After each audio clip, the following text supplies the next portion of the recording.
আসসালামু আলাইকুম সুপ্রিয় দর্শক মণ্ডলী। আলো চায়ের আজ একটি বিশেষ পর্ব। আপনাদেরকে শোনাবো সুন্দর একটি ঘটনা। হজরত আলী রাদিয়াল্লাহু তাআলা আনহু ও হজরত ফাতেমা রাদিয়াল্লাহু তাআলা আনহার একটি ঘটনা।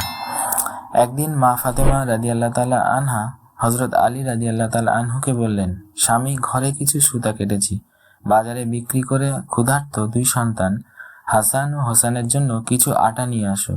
হজরত আলী রাদিয়াল্লাহু তাআলা আনহা সুতাগুলো নিয়ে বাজারে 6 দিরহামে বিক্রি করলেন। এমন সময় এক অসহায় সাহাবা হজরত আলী রাদিয়াল্লাহু তাআলা আনহুকে বললেন, আলী, কিছু দিরহাম খরচ হবে, আমার ঘরে বাচ্চারা না খেয়ে আছে। এ কথা শুনে হজরত আলী রাদিয়াল্লাহু তাআলা আনহু নিজের ঘরের কথা চিন্তা না করে সুতা বেচে 6 দিরহাম ওই অসহায় সাহাবাকে দিয়ে দিলেন। কিছুক্ষণ পর দেখল বাজারে এক ব্যক্তি একটি উট নিয়ে হজরত আলীর নিকট এসে বলল, আলী, উট নিবে? হজরত আলী রাদিয়াল্লাহু তাআলা আনহু বললেন, নিব, কিন্তু আমার কাছে তো দিরহাম নাই। লোকটি বলল, নাও, টাকা পরে দিলেও চলবে। এই বলে লোকটি চলে গেল। কিছুক্ষণ পর আরেকটি লোক এসে হজরত আলীকে বলল, আলী, তোমার উটটি বিক্রি করবে? নগদ 300 দিরহাম দিব। হজরত আলী রাদিয়াল্লাহু তাআলা আনহু বললেন, নাও, নগদ 300 দিরহাম দাও। হজরত আলী রাদিয়াল্লাহু তাআলা আনহু 300 দিরহাম দিয়ে উটটি বিক্রি করে উটের আসল মালিককে বাজারের মধ্যে খুঁজতে লাগলো। কিন্তু পুরো বাজারে উটের আসল মালিককে খুঁজে না পেয়ে ঘরে চলে আসলো। ঘরে এসে দেখলো নবীজি সাল্লাল্লাহু আলাইহি ওয়াসাল্লাম মা ফাতেমার সাথে বসে আছেন।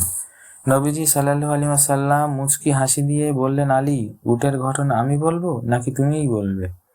হজরত আলী রাদিয়াল্লাহু তাআলা আনহু হায়রান হয়ে বললেন, ইয়া রাসূলুল্লাহ, আপনিই বলুন। নবীজি সাল্লাল্লাহু আলাইহি ওয়াসাল্লাম বললেন, আলী, প্রথমে যে তোমাকে উট বাকিতে দিয়েছিল সে হচ্ছে হজরত জিবরাইল আলাইহিস সালাম, আর পরে 300 দিরহাম দিয়ে যে উটটি কিনে নিয়েছিল সে হলেন হজরত ইসরাফিল আলাইহিস সালাম। উট ছিল জান্নাতের, মা ফাতেমার, যা দিয়ে জান্নাতে মা ফাতেমা রাদিয়াল্লাহু তাআলা আনহু সাওয়ার হবেন। তুমি যে অসহায় সাহাবাকে সুতো বেচে 6 দিরহাম কর্জ দিয়েছিলে তাহা আল্লাহর নিকট খুব পছন্দ হয়েছে, আর তাহার বদৌলতে আল্লাহ দুনিয়াতেই তোমাকে কিছু দিয়ে দিয়েছেন।